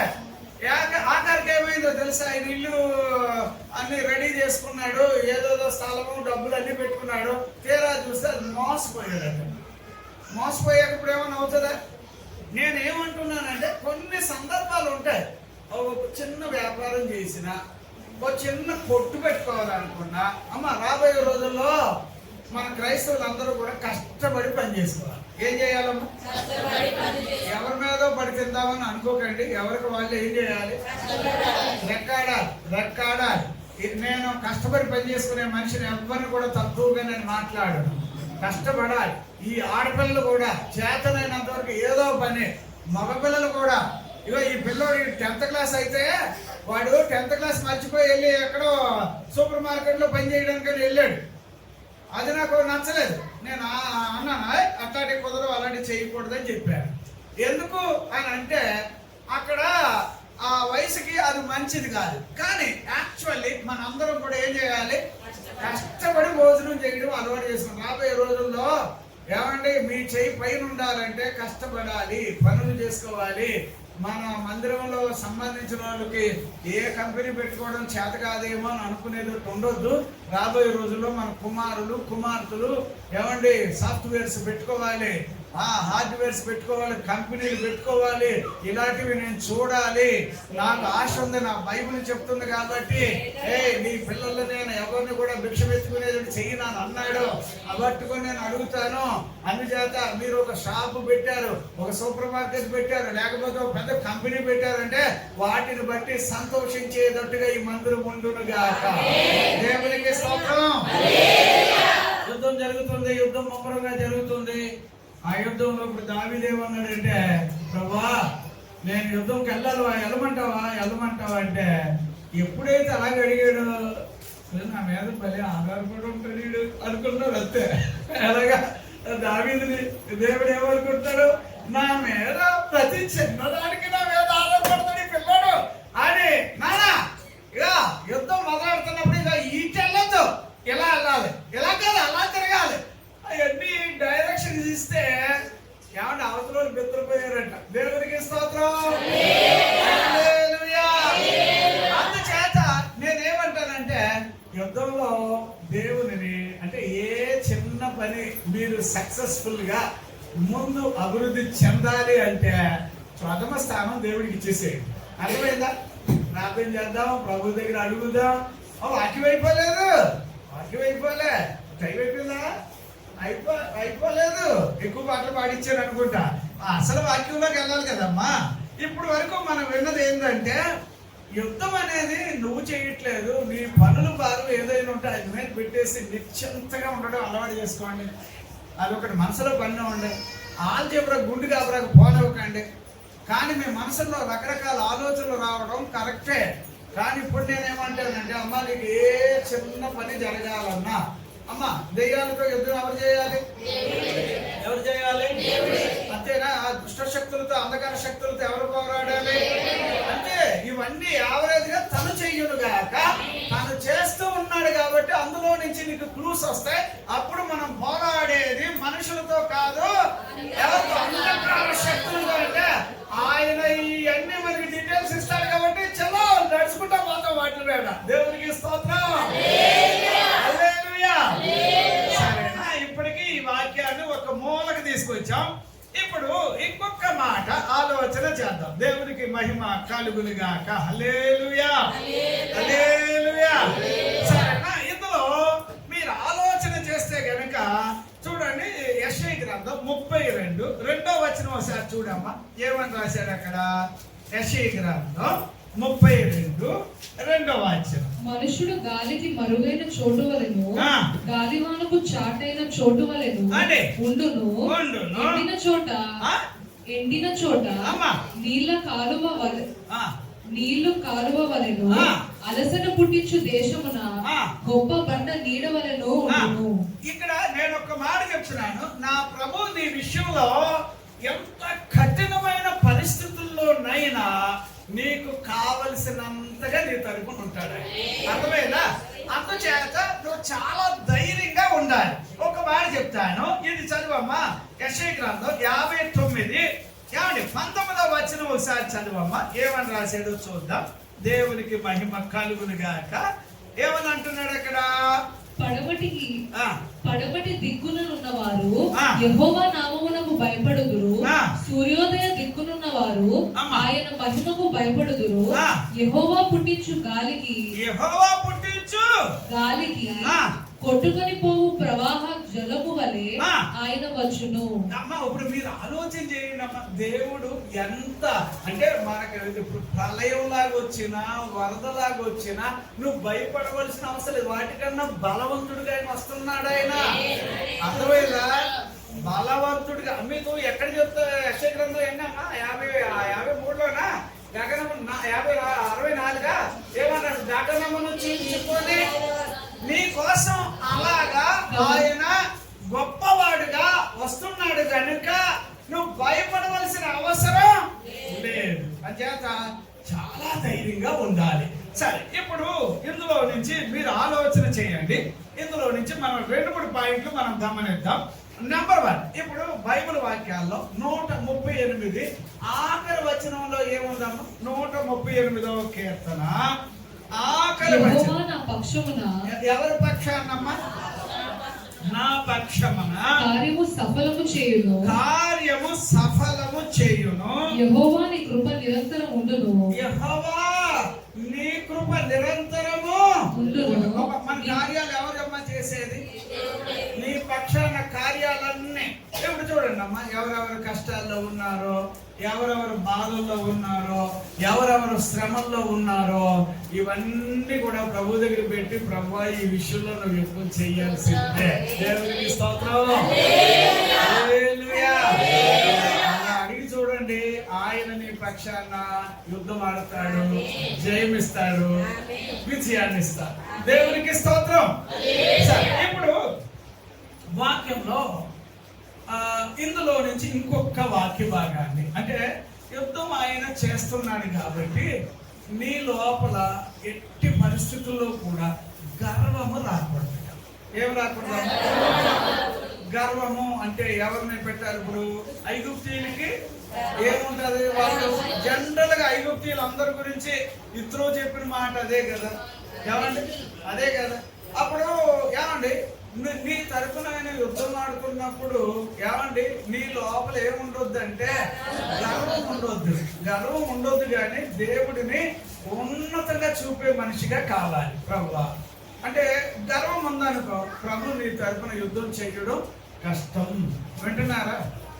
ఏమండి, ఐగుప్తులకి ఇంకొక లక్షణం ఉంటది. ఐగుప్తుల గురించి నేను ఇలా కూడా చెప్పాలి. ఎందుకు అని అంటే, ఐగుప్తీయులు అని అనగానే వాళ్ళు చాలా ప్రమాదకరమైన వాళ్ళు. మీకు ఎలా చెప్తే బాగుంటుంది అంటే, నిర్గమాకాండం 14వ అధ్యాయం 27వ వచనం ఒకసారి చూస్తారమ్మా. ఏమని రాశాడు అక్కడ? నిర్గమాకాండం 14. మోషే సముద్రము మీద తన చెయ్యి చాపగా ప్రొద్దు పొడిచినప్పుడు సముద్రము అధిక బలముతో తిరిగి పొర్లెను. కనుక ఐగుప్తీయులు అది చూచి వెనుకకు పారిపోయింది. అప్పుడు యెహోవా సముద్రము మధ్యను ఐగుప్తీయులను నాశనము చేసెను. Praise the Lord. హల్లెలూయా. ఈ వాక్యాన్ని గుర్తుపట్టండి. ఇప్పుడు మీకోసం ఆయన ఎవరిని పక్క జరపాలి? ఇప్పుడు ఎందుకు? ఐగుప్తీయులు అనగానే ఇశ్రాయేలీలతో వాళ్ళు ఏం చేయరు? భోజనం చేయరు. ఐగుప్తీయులు అనగానే ఇశ్రాయేలీలను చూడగానే వాళ్ళకి అసహ్యం. బైబిల్లో ఎక్కువ చదువుతాం. నేను ఐగుప్తీయుల గురించి చాలా వచన భాగాలు మీతో నేను పంచుకున్నాను. అందుచేత మొట్టమొదట దేవుడు నా తరపున యుద్ధం చేస్తున్నప్పుడు నాకు కాగలిగింది ఏ లక్షణం కావాలంటే, గర్వము లేని మనిషిగా నేను ఉండాలి. ఎంత ఉండిగాకమ్మా, ఆస్తులు ఉండే, పొలాలు ఉండే, స్థలాలు ఉండే.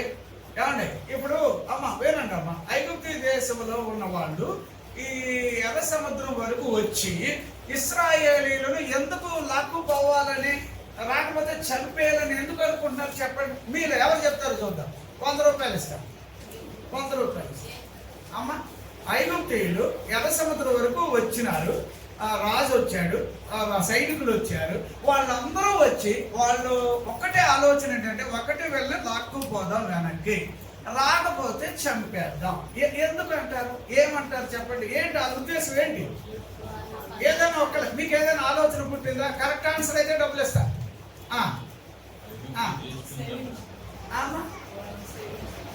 ఒకటి ఏమన్నారు?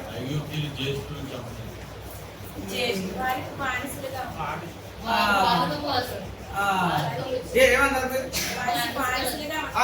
ఏమన్నారు? బానిసలుగా ఉన్నారు. మీరేమన్నారు?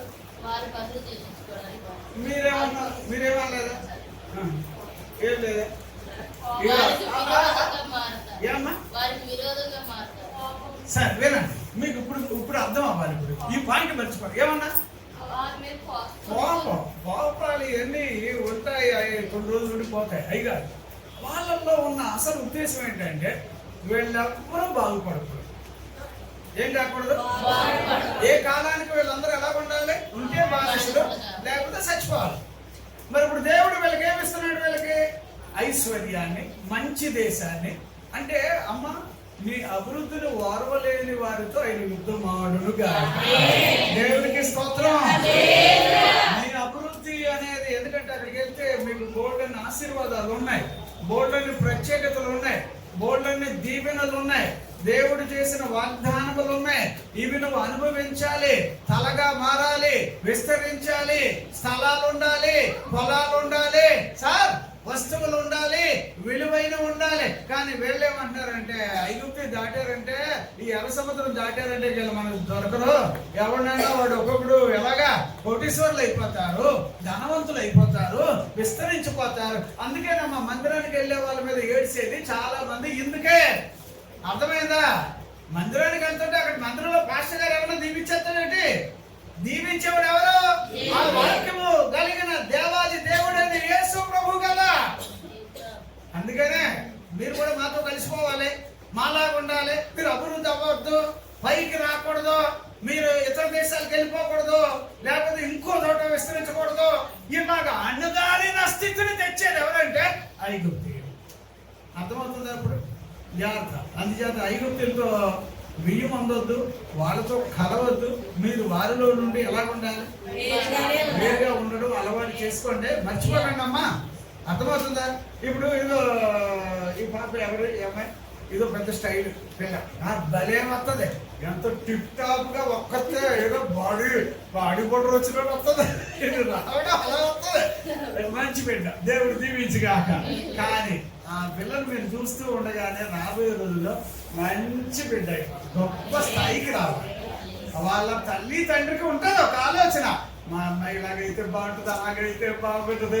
కానీ బైబిల్ ఏమో ఇంకా బాగుండాలని కోరుకుంటుందట. దేవునికి స్తోత్రం. హల్లెలూయా, హల్లెలూయా. ఇంకొక వాక్యం కూడా నేను మీతో చెప్తాను, ఇది కూడా మీరు గుర్తుపట్టాలి. ఇది కూడా చూడండి అమ్మా. దేవునికి మహిమ కలుగునుగాక. 22వ దినవృత్తాంతాలు 21వ అధ్యాయం అమ్మ 16వ వచనం చదువుతారమ్మా. ఏమని రాశాడు అక్కడ? 2వ దినవృత్తాంతాలు 21వ అధ్యాయం 16వ వచనం. మరియు యెహోవా యెహోరాము మీదకి ఫిలిష్తీయులను, కూషీయులను, చెరువనున్న అరబీయులను రేపగా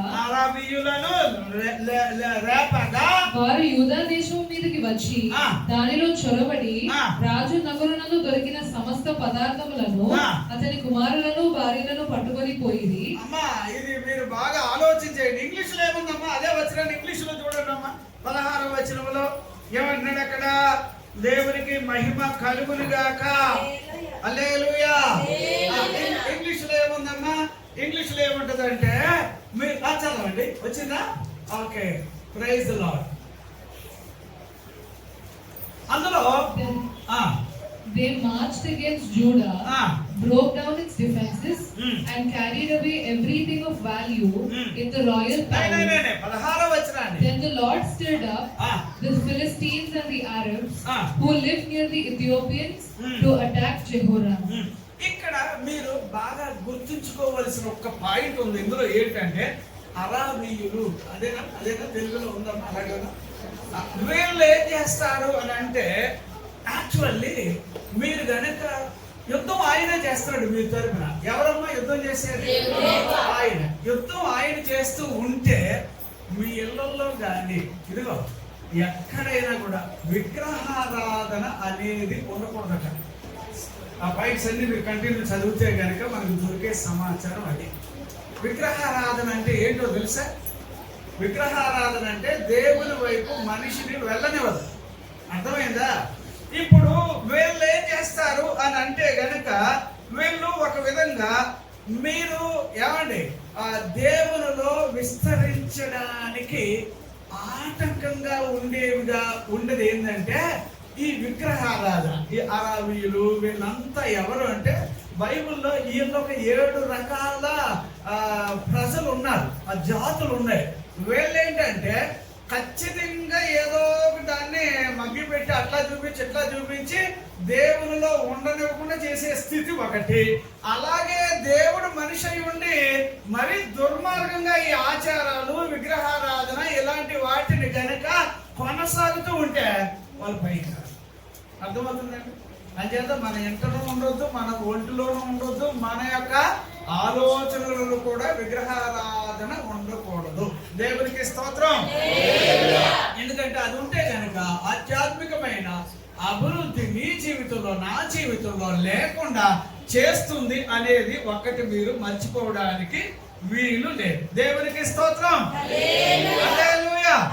తర్వాత దీంట్లో నుంచి ఇంకా మనము బైబిల్ గ్రంథంలో ఇలాంటివి చదివితే గనుక ఇప్పుడు ఫిలిస్తీన్లు ఉన్నారు.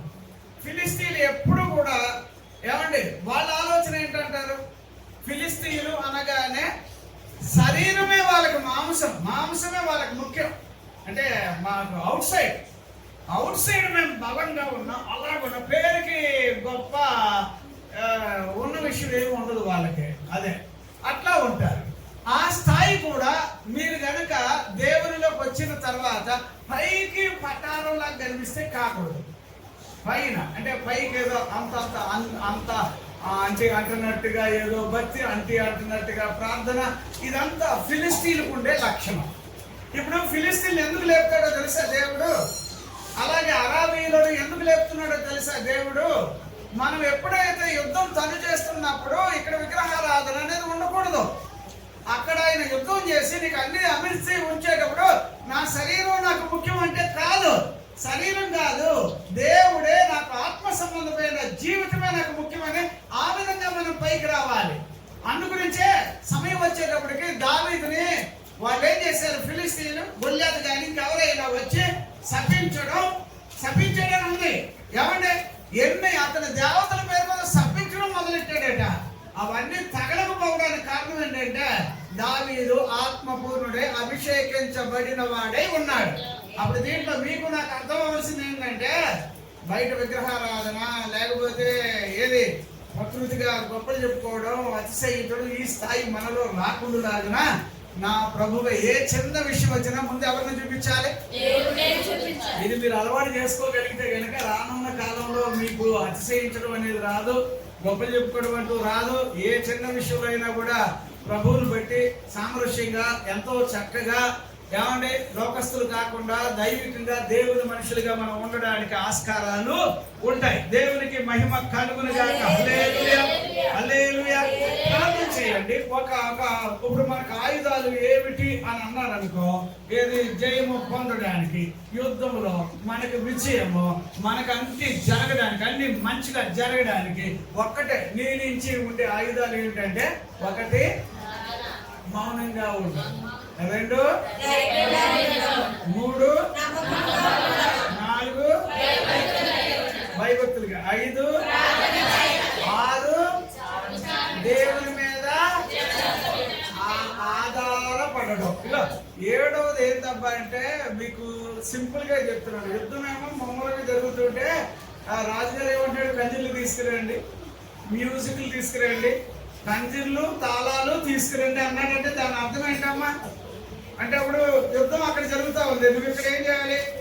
యుద్ధ సూర్యుడే నేను పాడుతున్నా నీ పాట, యుద్ధమేమో అక్కడ ఆయన చేస్తున్నాడు, అదే భలే పాడుతున్నారు. అంటే అప్పుడు మీ ఆయుధాలు ఏంటంటే పాటలు, మీ ఆయుధాలు ఏంటంటే దేవుని స్తుతించడం, మీ ఆయుధాలు ఏంటంటే బైబిల్ చదవడం, మీ ఆయుధాలు ఏంటంటే దేవుని పట్ల వైరాగ్యంగా ఉండడం.